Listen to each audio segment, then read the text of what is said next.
I still remember the exact moment my phone buzzed that night. The way my heart dropped before I even picked it up, like something inside me already knew my life was about to change. It was my mom. Her voice wasn't normal. It was shaky, uneven, like every word was fighting through tears. She didn't even say hello. She just whispered, "It's your dad. He's sick." I felt my chest tighten instantly. My dad never got sick, not even a cold.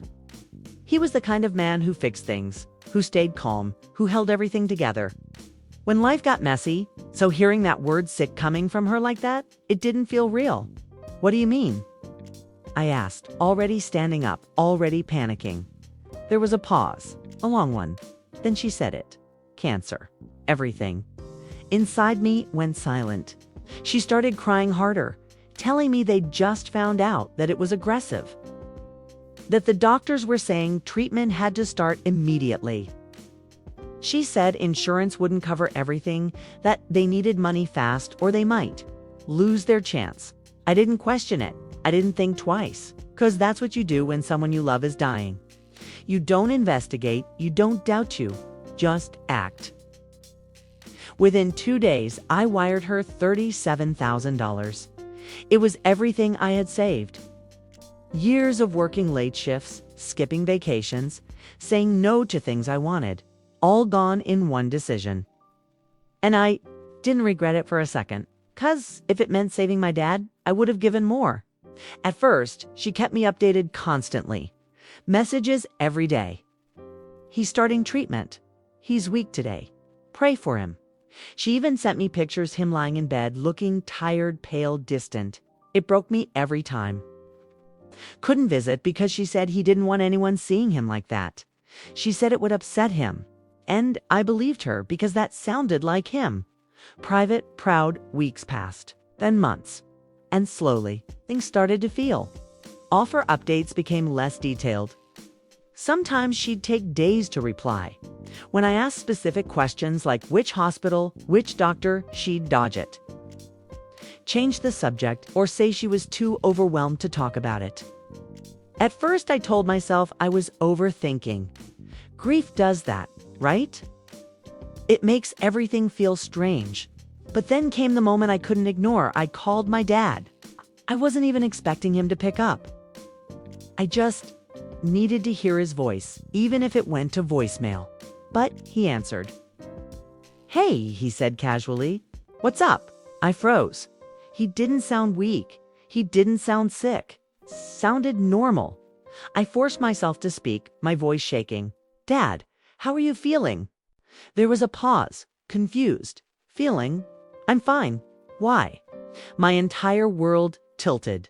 I felt this cold wave rush through my body, like every instinct I'd been ignoring was suddenly screaming at me all at once. "What do you mean you're fine?" I asked slowly. "Mom said you've been going through treatment?" Silence. Then he laughed a little. "What treatment?" "I've been going to work every day. Your mom told you I'm sick?" My hands started shaking so badly I had to sit down. And in that moment, everything snapped into place.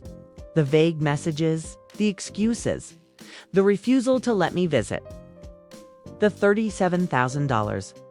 I didn't confront him. I didn't say anything else. Just made an excuse, hung up the phone, and sat there staring at the wall, trying to process the fact that my own mother had just lied to me about the worst thing imaginable and taken everything I had. I wanted to scream.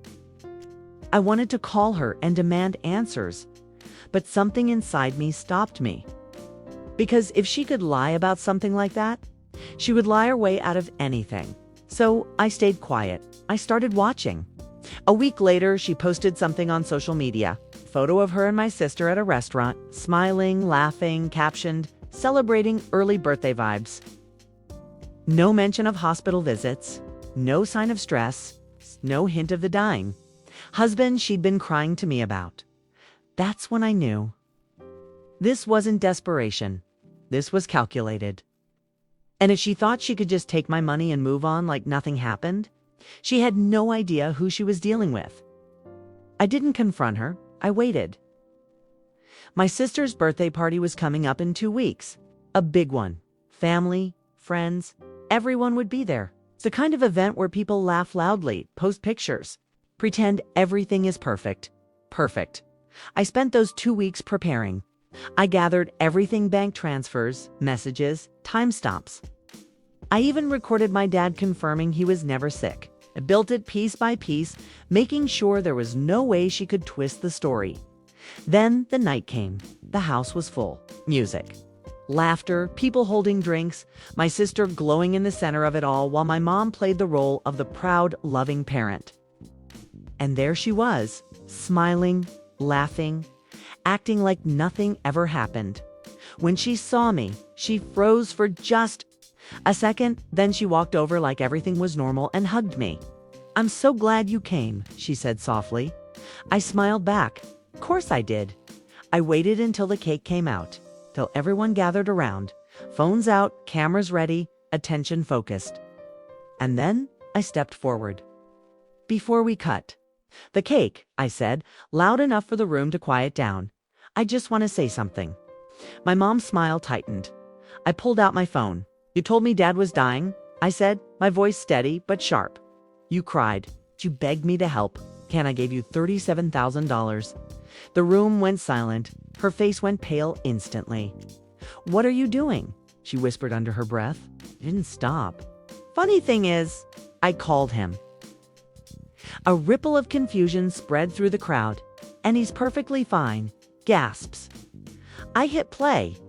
My dad's voice filled the room. "I've been going to work every day. Your mom told you I'm sick?" The silence that followed was deafening. My mom looked like she couldn't breathe.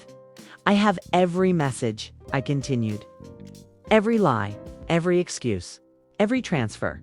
So if you want to explain, now would be a great time." People started whispering. My sister looked back and forth between us, completely blindsided. My mom opened her mouth, but nothing came out, 'cause there was nothing left to say. The truth was already louder than anything she could come up with. I didn't yell. I didn't insult her. Just stood there. I don't let the weight of what she did crush the image she'd built in front of everyone. Then I turned, handed my sister her gift, and walked out. Behind me, I could hear the chaos start: questions, accusations, disbelief. But I didn't look back. Because for the first time since that phone call, I felt something other than anger. Oh, fake free? She didn't just lose the money that night. She lost her reputation, her trust, her control. And she knew it.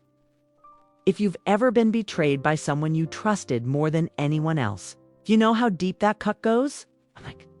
But sometimes the only way to heal is to stop protecting the person who hurt you. So tell me, what would you have done in my place?